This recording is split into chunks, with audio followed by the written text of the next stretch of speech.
Seri Pelangi di Langit Singosari. Bunga di Kaki Gunung Kawi. Audiobook, novel silat. Cerita, Esa Mintarja. Bab 22. Perempuan tua itu menarik nafas dalam-dalam. Kemudian terdengar ia bergumam, mereka telah melakukan pembunuhan dan perampasan. Mahisa Agni terkejut mendengar kata-kata itu. Sehingga dengan serta-merta ia bertanya, apakah telah terjadi pembunuhan? Bibi, aku belum mati. Adakah yang telah terbunuh? Emban tua itu tidak segera menjawab. Namun kemudian ia berpaling ke halaman. Ditatapnya beberapa orang yang tegak di bawah tangga, dan dilihatnya Ki Buyut Panawijen yang berjongkok. Bibi, desak Mahisa Agni. Siapakah yang terbunuh? Seorang cantrik atau... Tiba-tiba kata Mahisa Agni terputus. Ia melihat seseorang terbaring ketika ia memasuki halaman. Namun lukanya itu telah merampas segenap perhatiannya sehingga ia tidak sempat untuk memperhatikannya, selain berdesis menahan sakit yang menghentak-hentak. Sekali lagi Mahisa Agni mencoba mengangkat wajahnya. Dan sekali lagi dilihatnya beberapa orang berada di halaman itu. Siapa yang terbaring itu? Tiba Mahisa Agni berteriak, dilibatnya Buyut Panawijen itu berpaling.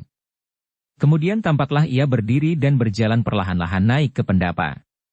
Wajahnya yang sayu memandangi beberapa orang yang berjongkok di sekitar Mahisa Agni. Ki Buyut, bertanya Mahisa Agni tidak sabar. Siapakah yang terbaring di halaman itu? Kenapa ia tidak dibawa naik? Tidak perlu, nger Mahisa Agni. Biarlah ia terbaring di halaman. Ia akan segera aku bawa kembali. Siapa? Siapa? Wiraprana. Wiraprana, ulang Mahisa Agni. Alangkah terkejutnya anak muda itu. Meskipun perasaan itu telah menyentuh hatinya sejak ia mendengar bahwa seseorang telah terbunuh. Namun ketika ia mendengar jawaban Ki Buyut Panawijen itu, tiba-tiba tubuhnya menjadi gemetar. Dengan serta-merta ia bangkit dan menggertakkan giginya. Gila. Gila. Siapakah yang telah membunuhnya? Kuda Sempana. Kuda Sempana, ulangnya. Namun tubuhnya kemudian menjadi lemah kembali. Hampir saja ia terjatuh, seandainya Ken Arok tidak segera menangkapnya, dan membaringkannya kembali perlahan-lahan. Bahkan darahnya yang telah mampat itu tiba-tiba mengalir kembali meskipun tidak sedemikian derasnya. Tetapi kembali mereka terkejut ketika tiba-tiba mereka melihat wajah Witantra itu menjadi merah padam. Dengan geramnya ia berdesis. Mahisa Agni. Jadi kau bernama Mahisa Agni? Mahisa Agni terkejut mendengar pertanyaan itu. Namun segera memakluminya. Karena itu segera ia menjawab singkat. Ya. Aku Mahisa Agni. Aku mendengar orang menyebutmu Mahisa Agni. Namun aku sangka bahwa kau mempunyai beberapa nama dan sebutan. Namun kini ternyata bahwa kau sama sekali tidak bernama dan sebutan Wiraprana. Ya. Aku bukan Wiraprana. Witantra itu menggeram. Aku pernah mendengar pula Kuda Sempana menyebut nama Wiraprana, namun baru sekarang aku tahu. Ya. Sekarang kau tahu bahwa aku bukan Wiraprana. Sekali lagi Witantra menggeram. Dan semua orang menjadi terkejut dan heran karenanya. Bahkan Ken Arok pun menjadi heran pula. Agni, desis Witantra. Aku telah mencegah adikku berbuat curang. Namun aku tidak menyangka bahwa kau bukan Wiraprana yang sebenarnya. Semua yang berada di sekitar Mahisa Agni terbaring itu menjadi bertambah tidak mengerti apa yang sedang dibicarakan oleh Witantra dan Mahisa Agni itu. Apalagi ketika Witantra meneruskan. Kalau kau tidak mengkhianati kejantanan Wiraprana pada waktu itu maka keadaan akan menjadi lain. Mungkin Kuda Sempana tidak akan berbuat seperti sekarang, dan mungkin Mahendra akan dapat mempertahankan dirinya daripadanya. Ketika Kebo Ijo memberikan keris kepada Mahendra, aku berkata bahwa aku akan berada di pihakmu kalau mereka berdua bersama dengan Mahendra memaksakan perkelahian 2 melawan 2, sebab aku tahu bahwa kawanmu waktu itu sama sekali tidak akan mampu untuk melawan Kebo Ijo. Ya, kawanmu waktu itu. Witantra berhenti sesaat, kemudian ia meneruskan. Aku ingat sekarang, ternyata kawanmu waktu itulah yang bernama Wiraprana, yang terbunuh oleh Kuda Sempana. Witantra terdiam. Namun wajahnya masih tampak menyala-nyala. Seakan-akan ia menuntut sesuatu yang telah pernah terjadi atas Mahisa Agni yang terbaring luka itu. Sehingga tiba-tiba Ken Arok menyela. Kakang Witantra. Meskipun aku tidak mengetahui persoalan yang kau katakan, tetapi adalah tidak bijaksana kalau persoalan itu kau ungkapkan sekarang, selagi Mahisa Agni sedang terluka. Tetapi kini ternyata, bahwa luka itu adalah akibat dari kecurangan yang pernah dilakukan masa lampaunya. Ia telah menipu aku, adik seperguruanku dan dirinya sendiri. Ketika persoalan timbul antara Wiraprana dan Mahendra, maka Mahisa Agnilah yang mencoba menyelesaikannya atas nama Wiraprana. Nah, sekarang akibatnya menjadi semakin panjang. Kuda Sempana ternyata turut pula terlibat dalam persoalan ini. Apapun yang terjadi, Kakang, tunggulah sampai luka-lukanya sembuh. Aku tidak peduli lagi atas luka-lukanya. Aku menuntut keadilan atas adik seperguruanku. Kalau ia telah berbuat atas nama Wiraprana, maka aku akan berbuat atas nama Mahendra. Kau terlalu mementingkan persoalanmu sendiri Kakang, sahut Ken Arok. Sekali lagi aku minta, biarlah ia beristirahat dan berusaha sembuh kembali. Kau tidak tersangkut dalam persoalan ini Adi, jawab Witantra. Persoalan ini adalah persoalanku dan Mahisa Agni. Tetapi ia sedang terluka. Luka akibat kesalahannya. Apakah yang perlu disesalkan? Kakang, jangan berpikir tentang sebab-sebab yang sama sekali tidak langsung itu. Biarlah itu berlaku masa-masa lampau. Tetapi biarlah kita melihat masa ini, keadaannya kini. Keadaan ini adalah kelanjutan dari masa lampau itu. Dari sebab yang dibuatnya sendiri. Baik. Kalau kau masih berbicara tentang sebab, akulah yang menyebabkan luka itu. Sebab yang lebih langsung dari yang kau katakan itu. Dari sebab-sebab yang sama sekali tidak aku ketahui ujung dan pangkalnya. Namun kalau kau memaksakan persoalan sebab yang menimbulkan akibat ini, maka aku akan tidak sependapat. Seandainya luka itu adalah akibat dari perbuatannya, maka biarlah akibat itu ditanggungkannya dengan tenang. Tetapi apa yang pernah dilakukan telah menutup kemungkinan bagi adik seperguruanku, yang waktu itu aku cegah untuk berbuat tidak jantan. Sekarang persoalan itu ternyata telah diambil alih oleh Kuda Sempana. Sedang Mahendra tinggal dapat merasakan kepahitan hidupnya. Kepahitan dari kegagalannya. Lupakanlah itu, Kakang. Setidak-tidaknya untuk sementara. Tidak. Tidak. Aku adalah seseorang yang akan tetap tegak kepada keadilan. Lakukanlah, namun lurus dengan bijaksana. Buatlah perhitungan, tetapi apabila luka itu telah disembuhkan. Jangan campuri urusanku Ken Arok, bentak Witantra dengan marahnya. Tetapi Ken Arok pun tiba-tiba menjadi gemetar. Untuk kedua kalinya ia dibentak oleh Witantra dalam persoalan yang sama sekali berlawanan. Ketika Witantra membentaknya dengan pandangan yang menyala dan disangkanya ia melukai Mahisa Agni, maka perasaannya telah tersinggung. Kini Witantra membentaknya lagi dalam persoalan yang bertolak belakang. Karena itu, maka Ken Arok itu pun menjawab dengan suara gemetar, Witantra. Aku sadari bahwa kau adalah seorang prajurit yang linui. Namun apabila kau kehilangan kebijaksanaan yang bening, maka kau akan sama artinya dengan Kuda Sempana dan aku Tumapel. Kau dapat mempergunakan kekuasaanmu untuk kepentinganmu. Aku bukan orang-orang yang licik dan pengecut. Aku akan menyelesaikan persoalanku pribadi dalam tindak pribadi. Aku akan membuat persoalan menjadi adil. Atas nama adikku Mahendra aku menuntut pengakuan Mahisa Agni yang mencoba dirinya menjelma menjadi Wiraprana. Witantra, sahut Ken Arok tiba-tiba suaranya menjadi parau. Suara yang pernah didengar oleh Mahisa Agni di padang rumput karautan. Suara hantu padang yang menakutkan. Kalau tetap pada pendirianmu, biarlah aku bertindak atas nama Mahisa Agni yang terluka. Ayo cara yang mana yang kau kehendaki? Witantra terkejut mendengar tantangan itu. Tiba-tiba dengan serta-merta ia meloncat berdiri. Dan hampir dalam saat yang bersamaan Ken Arok telah berdiri pula. Suaranya yang parau itu masih terdengar. Akulah yang harus berbuat atas namanya. Keadaan segera menjadi semakin tegang. Namun tiba-tiba terdengar Mahisa Agni tertawa. Tertawa aneh. Sedemikian anehnya sehingga suara tertawa itu benar-benar mengejutkan. Lebih-lebih bagi Witantra dan Ken Arok. Suara tertawa itu lebih mengejutkan bagi mereka daripada gemuruhnya suara guruh yang meledak di telinganya. Kenapa kau tertawa Agni? Bertanya Ken Arok. Duduklah. Duduklah kalian, berkata Mahisa Agni. Witantra dan Ken Arok itu masih berdiri mematung. Beberapa orang yang duduk di sekitar mereka itu telah bergeser mundur dengan penuh keheranan tersimpan di dalam dadanya. Witantra dan Ken Arok masih belum bergerak dari tempatnya. Mereka masih mendengar Mahisa Agni tertawa. Namun akhirnya mereka menyadari bahwa suara tertawa yang aneh itu adalah suara tertawa yang melontarkan kepedihan yang menghunjam perasaannya. Suara tertawa yang memancarkan kepahitan hidup yang selama ini harus ditanggungkannya. Duduklah Ken Arok, kembali terdengar suara Mahisa Agni di antara suara tertawanya yang menjadi semakin pahit. Kemudian katanya pula, jangan halangi Witantra berbuat menurut suara keadilannya. Aku membenarkan semua kata-katanya. Aku telah mengkhianati kejantanan Wiraprana menurut istilahnya. Kalau Witantra itu menuntut pengakuanku atas kecurangan itu, maka biarlah aku mengakuinya. Kalau itu merupakan kesalahan yang tak dapat dilupakan olehnya, biarlah ia berbuat menurut kehendaknya untuk menghukum kesalahan itu. Mahisa Agni, potong Ken Arok. Apakah sebetulnya yang pernah kau lakukan? Jangan kau tanyakan sekarang, sahut Mahisa Agni.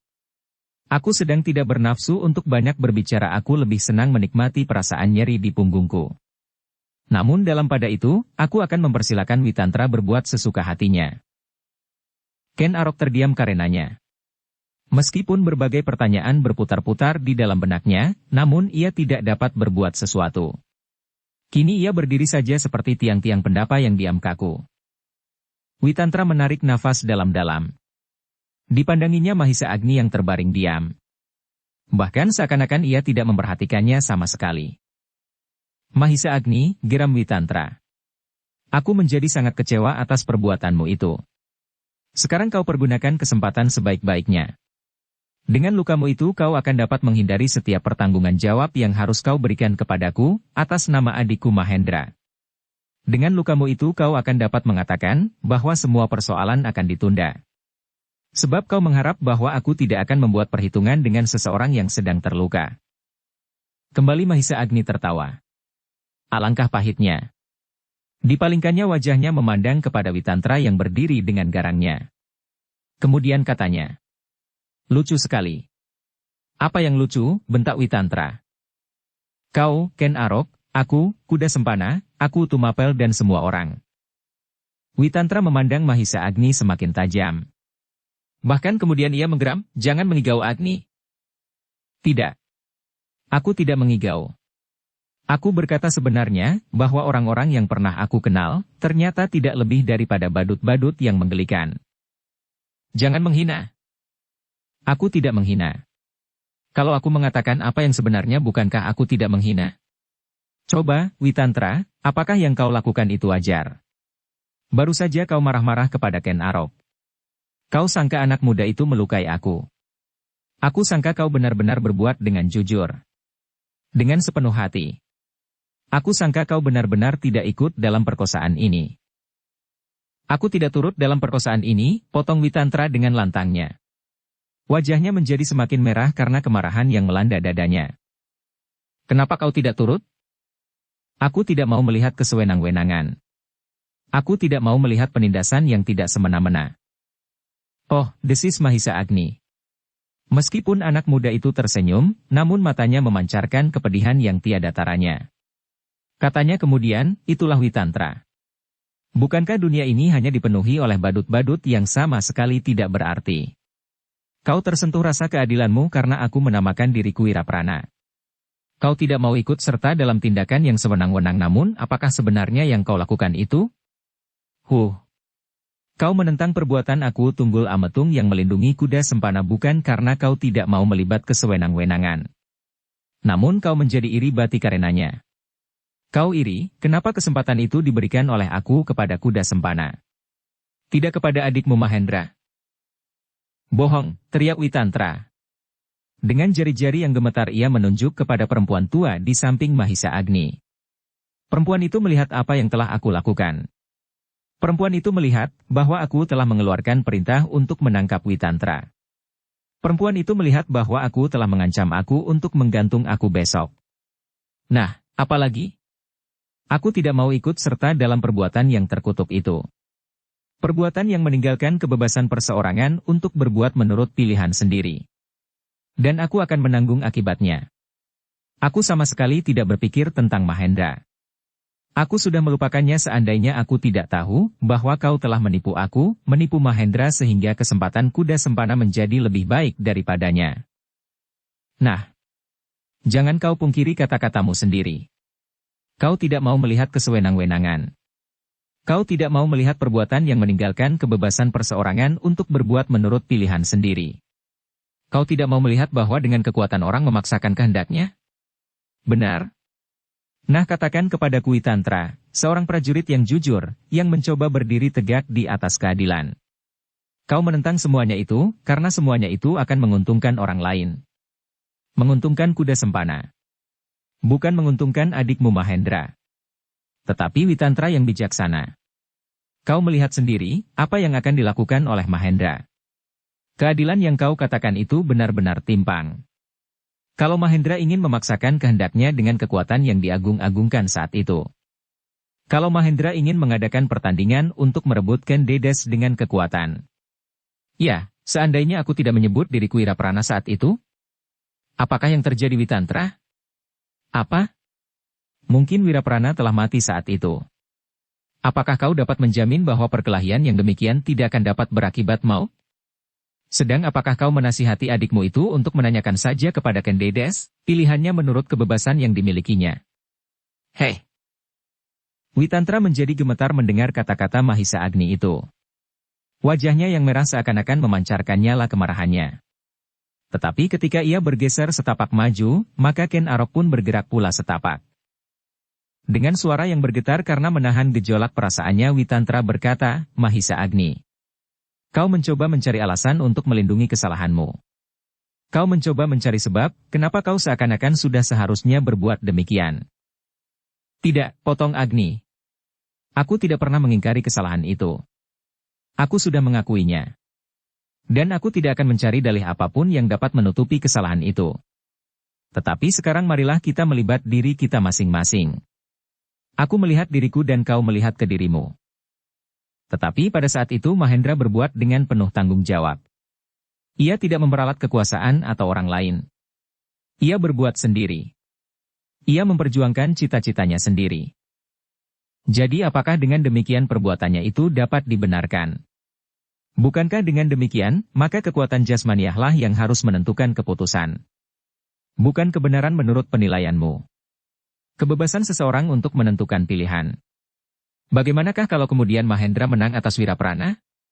Sedangkan Dedes telah memilih Wiraprana sebagai calon suaminya. Bagaimana? Witantra terdiam.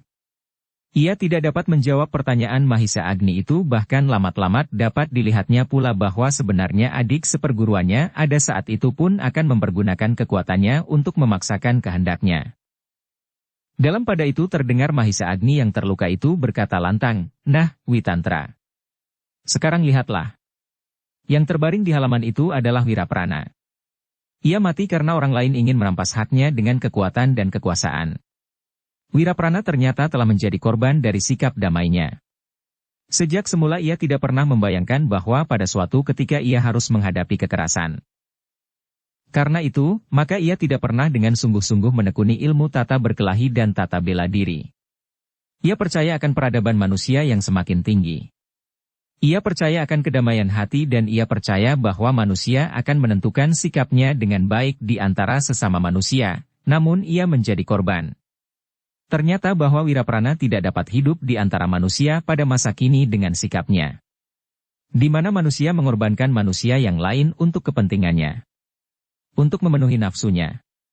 Termasuk Mahendra, kuda sempana dan mungkin aku pula, kau dan Ken Arok. Kita semua telah hanyut dalam arus kebiadaban di antara peradaban manusia. Mahisa Agni itu terdiam. Tiba-tiba terasa sesuatu menyumbat lehernya. Terasa pedih masih menyengat-nyengat punggungnya. Namun ia sama sekali tidak memperhatikannya. Perlahan-lahan darahnya kembali meleleh membasahi tikar tempatnya berbaring. Meskipun luka itu telah dibalut dengan kain bersih beberapa lapis, namun darahnya yang merah masih juga menembusnya. Agni, bisik perempuan tua yang berlutut di sampingnya. Beristirahatlah. Jangan pikirkan yang bukan-bukan. Kau sedang terluka. Tidak. Tidak apa-apa Bibi. Luka tidak sakit, jawab Agni. Dan sebenarnya lah bahwa pedih lukanya seakan-akan tidak terasa karena pedih hatinya yang menusuk-nusuk. Bahkan kemudian ia berkata perlahan-lahan. Witantra. Kini Wiraprana telah mati. Aku tidak dapat lagi menamakan diriku Wiraprana. Tidak ada gunanya. Dan terserahlah kepadamu, penilaianmu atas diriku dan terserahlah kepadamu, apa yang akan kau lakukan. Kesalahan yang telah aku perbuat itu ternyata tidak ada gunanya. Aku hanya dapat menunda bencana yang menimpa Wiraprana. Tetapi sekarang, Wiraprana telah mati, dan Kendedes telah hilang dari rumah ini. Hilang dan aku tidak tahu, apakah masih ada kemungkinan untuk menyelamatkannya. Witanta itu menundukkan wajahnya.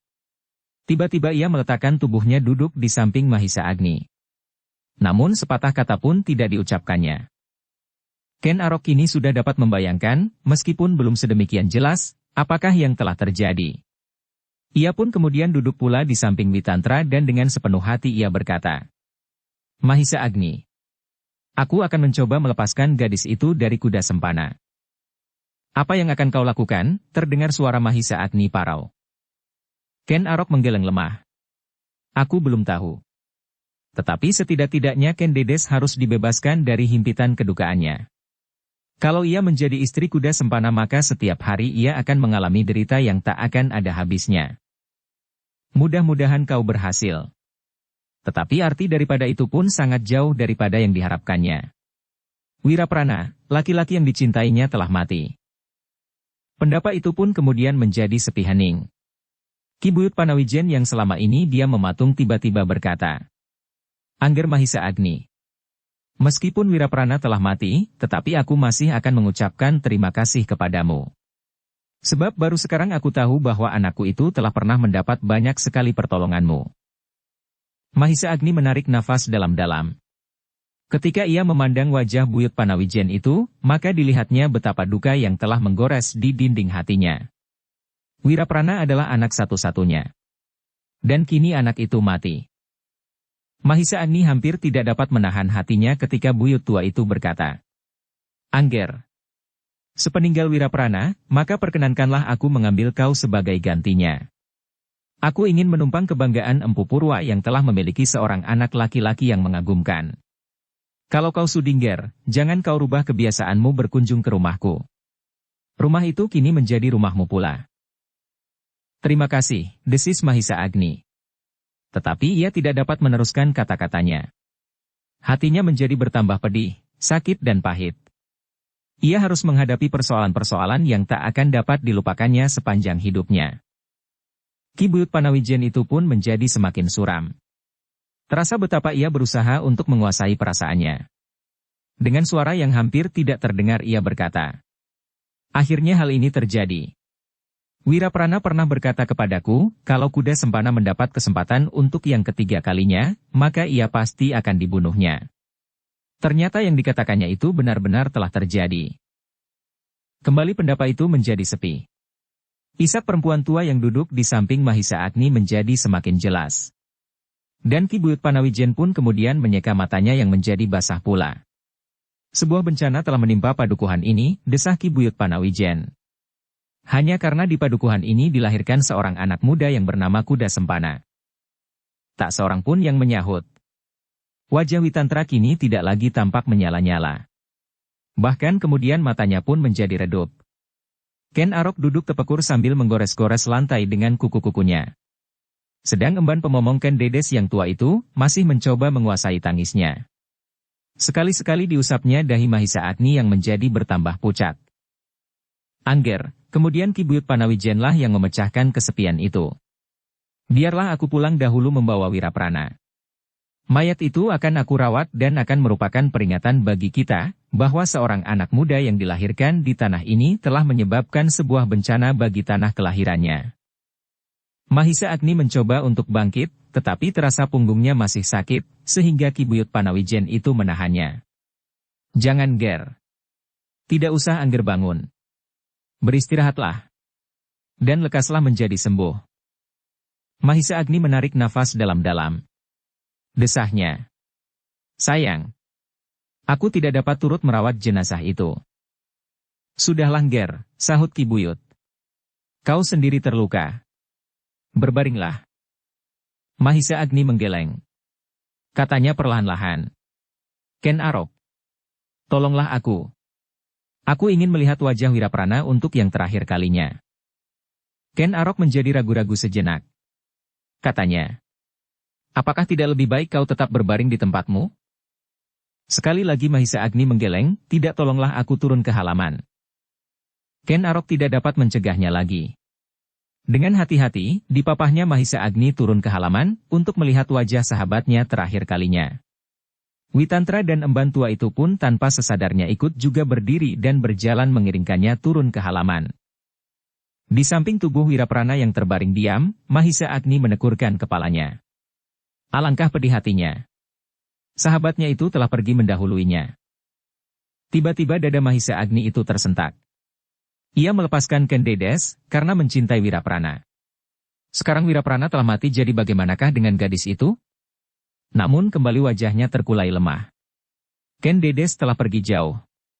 Jarak Panawijen sampai ke Tumapel adalah jarak yang sama sekali tidak berarti bagi Mahisa Agni. Tetapi ia rasa-rasanya, Ken Dedes yang telah berada di Tumapel itu tak akan dapat dicapainya. Mahisa Agni itu pun kemudian menggigit bibirnya. Kini ia dapat merasakan pula, betapa Witantra menyesali kejadian itu seperti penyesalan yang lama-lama timbul di dalam hatinya. Seandainya Ken Dedes tidak pernah dilepaskannya kepada Wiraprana, apakah peristiwa seterusnya akan berbeda? Seperti pikiran Witantra itu pula, seandainya Mahendra tidak dihalanginya, maka kuda Sempana tidak akan mendapat kesempatan untuk melakukan perbuatan yang terkutuk ini. Namun semuanya telah terjadi. Yang lewat biarlah lewat, tetapi bagaimana yang akan datang? Mahisa Agni berpaling ketika ia mendengar Ki Buyut Panawijen berkata, Angger, biarlah mayat ini aku bawa pulang. Mahisa Agni mengangguk lemah. Namun betapapun juga, ia tidak dapat membendung gelora perasaannya. Terasa setetes air menitik dari matanya yang suram. Silakan Ki Buyut, desis Mahisa Agni perlahan sekali. Ki Buyut itu pun kemudian mengangkat tubuh anaknya yang telah membeku. Beberapa orang cantrik segera membantunya memanggul jenazah itu kembali ke rumahnya. Mengerikan, desis Mahisa Agni. Witantra dan Ken Arok pun memandangi jenazah itu sampai hilang di balik regol halaman. Sesaat mereka masih terpaku di tempatnya, seperti membeku pula. Sekali Mahisa Agni menyeringai menahan pedih di punggungnya dan pedih di hatinya. Kemudian katanya, tolonglah aku ke dalam bilikku Ken Arok. Ken Arok dan Witantra tersadar dari angan-angannya. Dipapahnya Mahisa Agni masuk ke dalam biliknya. Witantra dan emban tua itu pun masih saja berjalan mengiringi mereka. Ketika Mahisa Agni itu berbaring diambilnya, terasa perasaan yang asing menyentuh jantungnya. Bilik ini telah lama ditinggalkannya. Tetapi tak sehelai benang pun yang berubah sejak ia pergi. Bahkan tak sebutir debu pun yang mengotori setiap perabotnya. Ambennya, glodok tempat pakaiannya, sosok kendi di sudut dan telundak lampu pada tiang di sisi bilik itu. Tetapi bilik itu pun kemudian telah menyeretnya kembali ke masa-masa yang lewat itu.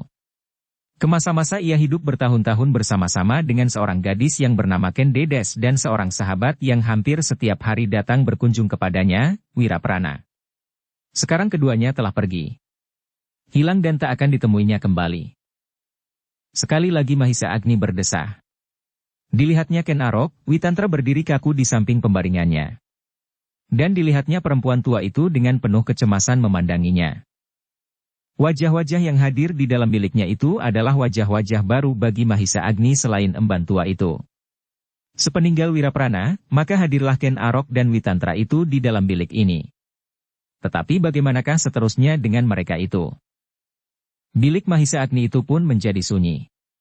Yang terdengar hanyalah tarikan nafas mereka yang terengah-engah. Mahisa Agni yang terbaring itu pun kemudian mencoba untuk menenteramkan hatinya, supaya ia dapat beristirahat. Bukan saja tubuhnya, tetapi juga perasaan serta angan-angannya. Tetapi ternyata ia tidak segera dapat melakukannya. Sebab emban tua itu pun berkata, " Mahisa Agni, bagaimana dengan Ken Dedes kemudian?" Mahisa Agni menggeleng. Aku tidak tahu. Aku sudah meminta kepada Ken Arok untuk mengamat-amatinya. Mudah-mudahan gadis itu tidak menderita.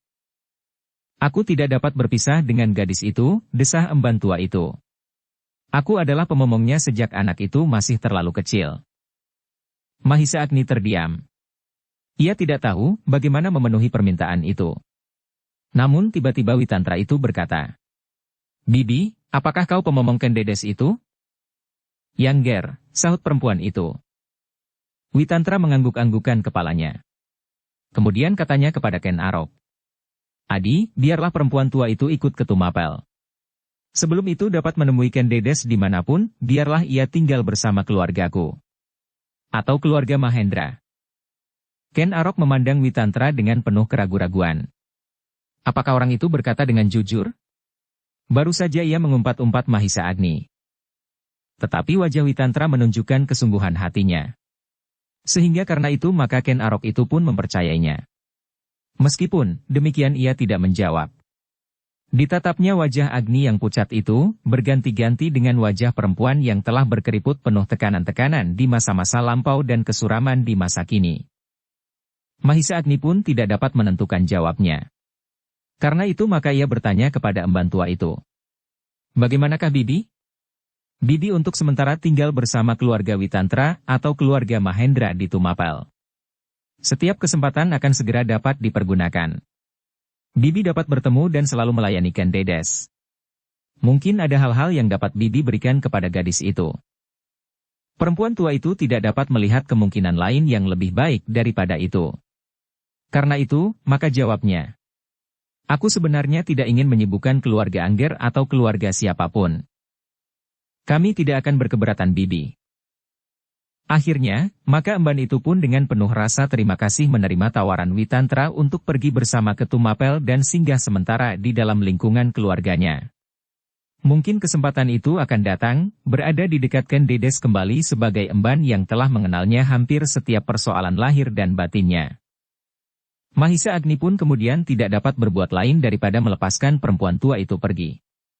Dengan penuh harapan Mahisa Agni berpesan kepada Ken Arok dan Witantra, menitipkan perempuan tua itu untuk mendapatkan perlindungan mereka. Kami akan mencoba, sahut Ken Arok. Perempuan tua itu pun kemudian dengan tergesa-gesa membenahi pakaiannya. Beberapa lembar kain lengset, kemben dan sepotong kain setagen. Aku sudah siap, katanya kemudian. Marilah kita berangkat, berkata Ken Arok sambil berpaling kepada Witantra. Witantra menganggukkan kepalanya. Namun ia melangkah mendekati Mahisa Agni. Bisiknya. Agni lupakan kata-kataku. Aku minta maaf. Mahisa Agni menggigit bibirnya. Dadanya terasa berdentingan oleh kata-kata Witantra itu. Karena itu maka ia pun menjawab. Aku juga minta maaf kepadamu, kepada Mahendra dan kalau kau sempat bertemu, kepada Ken Dedes. Marilah kita lupakan persoalan itu, desis Witantra. Mahisa Agni tidak menjawab, tetapi ia hanya mengangguk kecil. Marilah, berkata Witantra kemudian kepada Ken Arok. Mereka pun kemudian bermohon diri. Tetapi tiba-tiba perempuan itu kembali dan memeluk tubuh Mahisa Agni. Di dalam tangisnya perempuan itu berkata, Agni, lekaslah sembuh. Aku terpaksa pergi ke Tumapel. Mudah-mudahan aku dapat berbuat sesuatu untuk Ken Dedes. Beberapa orang cantrik akan merawatmu. Obat-obat yang ada padaku telah aku tinggalkan. Mahisa Agni itu pun mengangguk-anggukan kepalanya pula. Terasa sesuatu yang semakin menekan di dalam rongga dadanya. Perpisahan di antara orang-orang yang hampir setiap hari bertemu, bercakap dan bergurau. Tetapi perempuan ini bukan sekedar orang asing yang sudah menjadi kerabat dalam satu keluarga. Tetapi perempuan itu adalah ibunya. Karena terasa betapa sesak napasnya.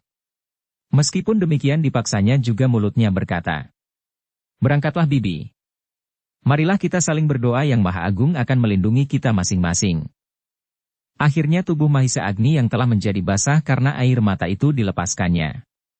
Perlahan-lahan perempuan tua itu berjalan meninggalkan pembaringan Agni. Namun sampai di pintu sekali lagi ia berpaling. Ditatapnya wajah Agni yang pucat.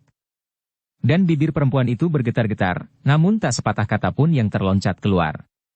Tetapi di dalam hatinya terdengarlah suara yang riuh. Anakku. Aku tidak tahu apakah aku masih mempunyai kesempatan untuk mengambil gadis itu untukmu. Tetapi jalan telah terlalu jauh.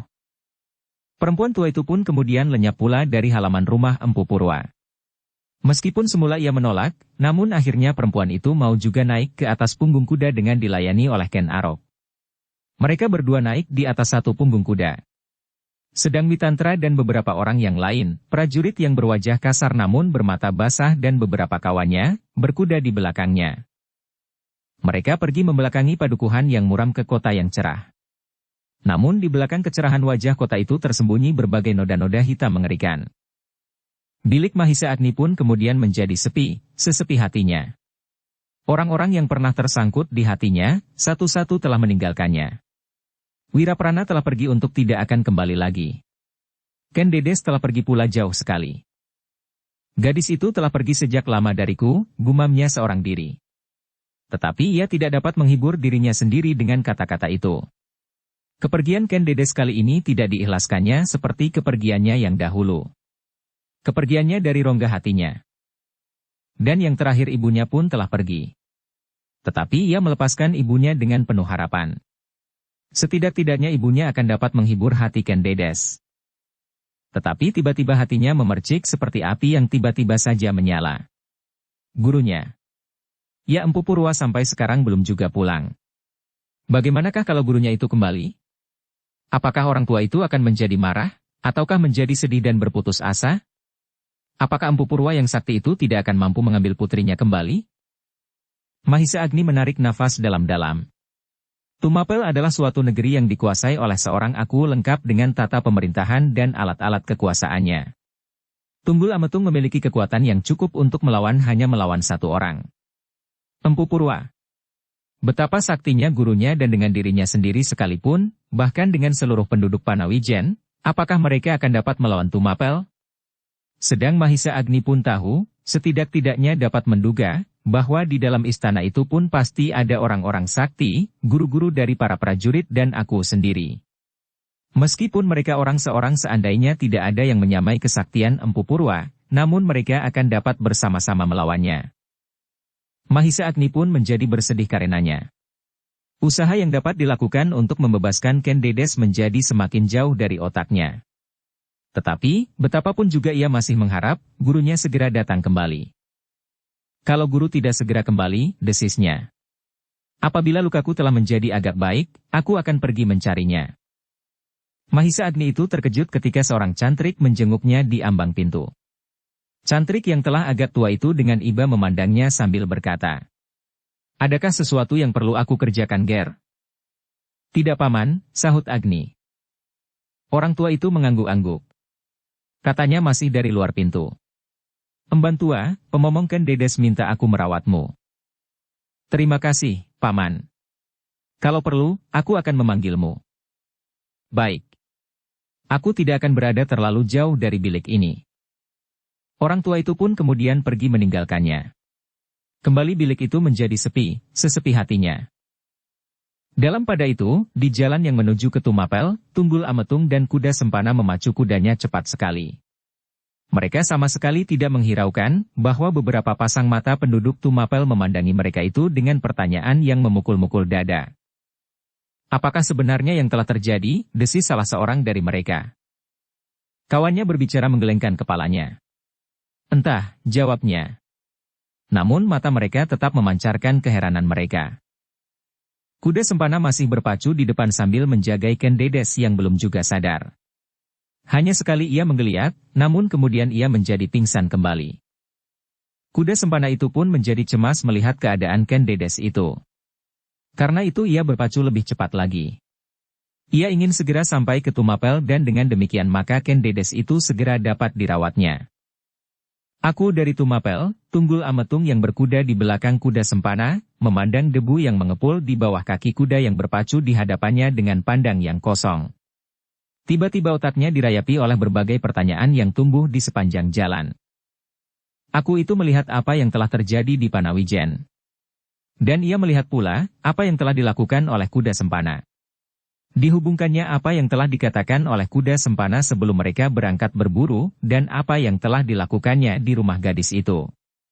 Dirasakannya apa yang telah dilakukan oleh Witantra dan kemudian oleh Ken Arok. Tunggul Ametung itu pun kemudian menggeram. Tiba-tiba ia melihat bahwa ia telah masuk ke dalam perangkap kuda sempana. Karena itu, maka timbullah niatnya untuk melihat keadaan sewajarnya. Kalau nanti ia sampai di Tumapel, akan dipanggilnya Witantra, Ken Arok, kuda sempana dan Ken Dedes itu. Bahkan kalau perlu akan dipanggilnya kakak Ken Dedes yang terluka karena anak panah prajuritnya yang kemudian telah dibunuh oleh Ken Arok hanya dengan sebuah pukulan di dadanya. Gumamnya. Anak yang diberikan oleh Logawe padaku itu benar-benar luar biasa. Namun ternyata kakak gadis yang dibawa oleh kuda sempana itu pun luar biasa pula. Tunggul Ametung mengerutkan keningnya. Mulutnya kemudian berkomat-kamit, namun matanya tiba-tiba menjadi tajam. Dipandanginya punggung kuda sempana, dan dilihatnya gadis di tangan kuda sempana itu. Sekali lagi dada Tunggul Ametung berdesir. Gadis itu adalah gadis yang aneh di dalam pandangan matanya. Cantik bagai bidadari. Tidak. Meskipun Ken Dedes itu cantik, namun ia adalah seorang gadis biasa. Seperti gadis-gadis lain yang cantik pula. Namun kecantikan Ken Dedes itu bukannya menakjubkan. Tetapi ada yang lain menarik perhatiannya. Tunggul Ametung menggeleng-gelengkan kepalanya. Aku tidak tahu, gumamnya seorang diri. Aku tidak tahu. Apakah yang aneh pada gadis itu? Hati Tunggul Ametung itu tiba-tiba terguncang ketika ia melihat kuda sempana membelok pada suatu tikungan. Dilihatnya gadis itu seperti sebuah golek yang indah. Namun dari tubuh gadis itu tiba-tiba dilihatnya seakan-akan nyala yang memancar daripadanya. Mata Tunggul Ametung pun terbelalak pula karenanya. Karena nyala yang dilihatnya itu. Karena itu maka segera ia berpacu lebih cepat. Tunggul Ametung itu kini ingin berkuda di samping kuda sempana. Tetapi ketika Tunggul Ametung itu telah berada di samping kuda sempana dan diamatinya tubuh Ken Dedes, maka aku itu menjadi heran. Tubuh itu benar-benar tubuh seorang gadis biasa. Bahkan terlalu pucat. Tunggul Ametung menggelengkan kepalanya. Apakah aku sudah menjadi gila? Desahnya di dalam hati, aku benar-benar melihat nyala pada tubuh itu. Bersinar seperti bara api baja. Tetapi sinar itu sekarang lenyap. Apakah yang aku lihat hanyalah pantulan sinar matahari? Tetapi aku itu tidak menemukan jawabannya. Karena itu ia menjadi bingung dan berdebar-debar. Diketahuinya bahwa Ken Dedes itu adalah putri seorang pendeta. Dan tiba-tiba ia menjadi cemas. Perjalanan itu semakin lama menjadi semakin dekat dengan istana Tunggul Ametung. Kuda sempana yang masih belum berkeluarga itu pun tinggal pula di dalam barak di samping istana bersama beberapa orang kawannya. Karena itu, maka kuda sempana menjadi bimbang. Apakah Ken Dedes itu akan dibawa ke sana? Apakah dengan demikian tidak akan menimbulkan persoalan pula dengan beberapa orang kawannya mengenai gadis yang cantik itu? Karena itu, maka ia menjadi bimbang, sehingga lari kudanya pun menjadi semakin lambat. Kenapa? Bentak Tunggul Ametung tiba-tiba. Kuda sempana terkejut mendengar bentakan itu. Tetapi segera ia menjawab. Apakah gadis ini hamba bawa ke barak hamba? Bawa dia ke istana, jawab Tunggul Ametung. Kuda sempana tersenyum. Aku Tumapel benar-benar berbaik hati kepadanya, sehingga ia mendapat kesempatan untuk menyingkirkan gadis itu dan menyembunyikannya dari ayahnya di istana. Ia yakin bahwa Empu Purwa dan Mahisa Agni tidak akan berani mengganggunya seandainya gadis itu berada di istana. Tetapi kuda sempana itu sama sekali tidak tahu apa yang tersimpan di dalam hati aku Tunggul Ametung. Kebimbangan, kecemasan, ketakjuban dan perasaan-perasaan yang bercampur baur. Bahkan aku itu hampir-hampir merasa bahwa perasaannya telah tidak dapat dikendalikan lagi. Kuda sempana dan aku Tunggul Ametung itu pun kemudian langsung masuk ke halaman dalam istana Tumapel. Beberapa orang pelayan, juru taman dan emban terkejut bukan kepalang. Kenapa tiba-tiba aku telah kembali tanpa tengara apapun? Baru pagi tadi mereka berangkat. Dan agaknya aku tidak bermalam di perburuan. Biasanya apabila aku itu kembali, beberapa orang telah mendahuluinya dan membunyikan tengara kentongan dan sangkakala. Tetapi tiba-tiba saja aku telah berada di halaman bersama dengan kuda sempana yang memapah seorang gadis yang pingsan. Bawa ia masuk, perintah aku itu kemudian. Dengan hati-hati kuda sempana turun dari kudanya dan membawa masuk ke istana dalam. Beberapa orang pelayan yang lain memandangi mereka itu dengan penuh pertanyaan di dalam dada mereka. Sehingga karena itu mereka bahkan berdiri saja dengan mulut ternganga. Mereka terkejut bukan buatan ketika mereka mendengar Aku Tumapel berteriak dengan lantangnya. "Heh, kenapa kalian diam saja seperti patung? Cepat, bersihkan bilik untuk gadis itu. Cepat!" Para emban menjadi bingung. Cepat mereka berlari berhamburan. Tetapi mereka belum tahu bilik mana yang harus dibersihkannya sehingga dengan demikian mereka hanya berlari-larian saja berputar-putar. "Heh, kenapa kalian tiba-tiba saja menjadi gila?" teriak Aku Tumapel itu keras. "Bersihkan bilik untuk Ken Dedes." Para emban menjadi semakin takut. Namun mereka masih juga belum tahu bilik manakah yang harus dibersihkannya. Seorang yang paling tenang di antara mereka itu mencoba memberanikan diri bertanya kepada Aku Tunggul Ametung, katanya gemetar. "Tuanku, bilik manakah yang harus hamba bersihkan?" Aku itu pun tiba-tiba menyadari pula kebingungan para emban itu. Tetapi ia pun menjadi bingung pula sendiri. "Bilik yang mana?" Tiba-tiba Aku itu menjawab. "Sentong Tengen." Bukan main terkejutnya kuda sempana. Ken Dedes itu harus dibaringkan di dalam bilik kanan istana Aku Tunggul Ametung di Tumapel. Bilik yang selama ini belum pernah terisi. Aku sendiri tidak pernah tidur di dalam bilik itu. Sebenarnya lah demikian kebiasaan yang harus dilakukan. Bilik itu akan selalu kosong sebelum Aku Tumapel mempunyai sisihan, seorang permaisuri yang akan mendampingi Aku itu dalam memerintah negerinya. Karena itu maka kuda sempana itu pun menjadi gemetar dan bertanya-tanya di dalam hati. Apakah artinya ini? Para emban pun terkejut pula mendengar perintah itu. Namun segera mereka menjadi gembira. Berlari-larian mereka pergi ke Sentong Tengen dan membersihkannya dengan penuh hormat. Ditaburnya pembaringan di sentong itu dengan bunga dan dialasinya dengan kain paling baik di dalam istana itu. Salah seorang dari mereka berbisik perlahan-lahan. "Kau mengenal gadis itu?" Yang ditanya menggelengkan kepalanya. Tetapi ia tidak gembira seperti kawan-kawannya. "Kenapa kau bersedih?" bertanya kawannya. Tetapi emban yang satu itu tetap berdiam diri. "Heh, goda yang lain. Apakah kau ingin dibaringkan di pembaringan ini?" Emban yang diganggu itu menjawab serta-merta. "Aku tidak gila." "Tetapi kalian sudah melihat gadis itu?" "Kenapa?" "Kalian melihat pakaian yang dipakainya. Kain lurik kasar dan bersanggul urai." Oh, tiba-tiba yang mendengar menjadi kecewa pula, sehingga mereka berdesis. "Seorang gadis dari pedesaan saja?" Para emban itu pun kemudian saing berpandangan. Kalau gadis itu hanya gadis pedesaan, maka apakah sudah sepantasnya dibaringkan di sentong kanan ini? Tetapi mereka tidak berani menanyakan kepada Tunggul Ametung. Mereka tinggal menjalankan perintah itu. Mereka membersihkan bilik sebelah kanan. Tetapi yang paling berdebar-debar di antara semua orang itu adalah kuda sempana. Ia sama sekali tidak tahu apakah maksud sebenarnya dari Aku Tunggul Ametung dengan perintahnya itu. Meskipun demikian kuda sempana tidak berani bertanya pula kepada Aku Tumapel, seperti para emban itu juga. Karena itu, maka dengan hati yang penuh pertanyaan, Ken Dedes itu dibawanya ke bilik istana yang sebelah kanan. Namun ternyata Aku Tumapel itu terkejut pula ketika ia sadar akan perintahnya sendiri. Perintah itu seakan-akan demikian saja meluncur dari mulutnya. Ketika mereka telah sampai di muka bilik itu, bahwa bilik yang sebelah kanan ini adalah bilik yang dikosongkannya. Bilik yang hanya akan dipakai kelak apabila Aku sudah berpermaisuri. Tetapi kenapa tiba-tiba saja ia memerintahkan membawa Ken Dedes ini ke bilik itu? Aku itu pun menjadi berdebar-debar pula. Ia seperti kuda sempana. Sesaat ia termenung dan berdiri saja mematung. Dibiarkannya kuda sempana berdiri dengan penuh kebimbangan di muka bilik itu. Aku itu terkejut ketika seorang emban berkata kepadanya. "Ampun tuanku. Bilik kanan sudah hamba siapkan bersama-sama." "Heh," sahut Aku itu. "Kenapa bilik itu?" Emban itu menjadi berheran-heran. "Bukankah aku memerintahkan membersihkan Sentong Tengen?" Para emban itu pun kemudian saling berpandang-pandangan dengan penuh kecemasan. Mereka melihat wajah Tunggul Ametung menjadi tegang.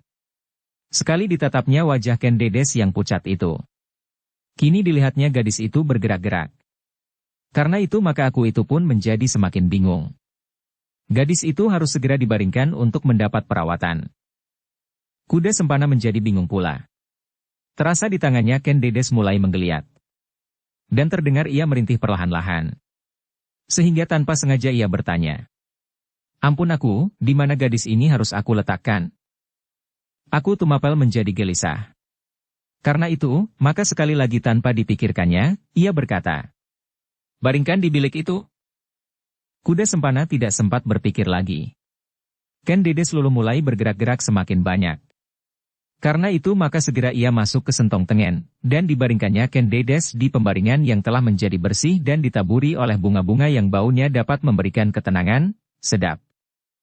Ken Dedes yang dengan perlahan-lahan diletakkan di pembaringan itu membuka matanya. Dicobanya untuk mengenal tempat itu. Tetapi ia menjadi bingung. Dan ketika tiba-tiba dilihatnya wajah Kuda Sempana yang berjongkok di samping, tiba-tiba Ken Dedes itu menjerit. Sekali lagi ia jatuh pingsan. Kuda Sempana yang bingung menjadi semakin bingung. Dengan gelisahnya ia memandangi wajah Aku Tunggul Ametung yang berdiri bersilang tangan di dada. Gadis ini pingsan lagi tuanku, desah Kuda Sempana. Adalah di luar kehendak Aku Tunggul Ametung sendiri, bahwa seakan-akan menjadi kewajibannya untuk membantu Kuda Sempana menolong gadis itu. Tunggul Ametung adalah seorang aku yang berkuasa. Yang berbuat menurut apa saja yang dikehendakinya. Namun kini tiba-tiba ia menjadi gelisah pula. Dan dengan tergopoh-gopoh ia berjalan keluar sambil berteriak memanggil. Hei Emban, kemari. Emban yang duduk berjajar-jajar di ruangan itu terkejut mendengar teriakan Aku itu. Seorang emban yang tertua datang menghadap sambil menyembah. Hamba tuanku. Cepat, panggil Bibi Puroni. Suruh ia merawat gadis yang pingsan itu. Hamba tuanku, sembah emban itu sambil bergeser meninggalkan ruangan itu. Sesaat kemudian datanglah seorang dukun tua. Seorang perempuan yang berwajah sayu namun penuh ketenangan seakan-akan di dalam wajah itu terpendam berbagai macam pengalaman hidup yang telah ditempuhnya hampir 80 tahun. Bibi, berkata Aku Tunggul Ametung ketika orang tua itu telah datang. Di dalam bilik itu ada seorang gadis yang pinggan. Bukan karena sakit dan bukan karena sebab-sebab lain. Tetapi ia pingsan karena ketakutan. Nah, rawatlah. Tenangkanlah dan terserah apa saja yang akan kau lakukan atasnya. Perempuan tua itu, yang bernama Puroni, menyembah sambil berkata. Hamba tuanku. Kalau berkenan di hati tuanku, biarlah aku mencobanya. Di manakah gadis itu sekarang? Di situ. Di dalam bilik itu, jawab Aku Tumapel sambil menunjuk sentong kanan. Perempuan itu menjadi ragu-ragu sejenak. Dipandanginya pintu sentong tengen yang menganga itu. Namun yang dilihatnya hanya sebuah rana yang menakbiri pembaringan di dalam sentong itu. Masuklah. Jangan ditunggu anak itu mati, teriak Aku Tunggul Ametung. Perempuan tua itu sama sekali tidak terkejut. Telah berpuluh, bahkan beratus dan beribu kali ia mendengar Aku Tunggul Ametung membentak-bentak dan berteriak-teriak. Karena itu maka ia masih tetap tenang. Sambil menyembah ia menyahut. Baiklah tuanku. Biarlah aku mencobanya.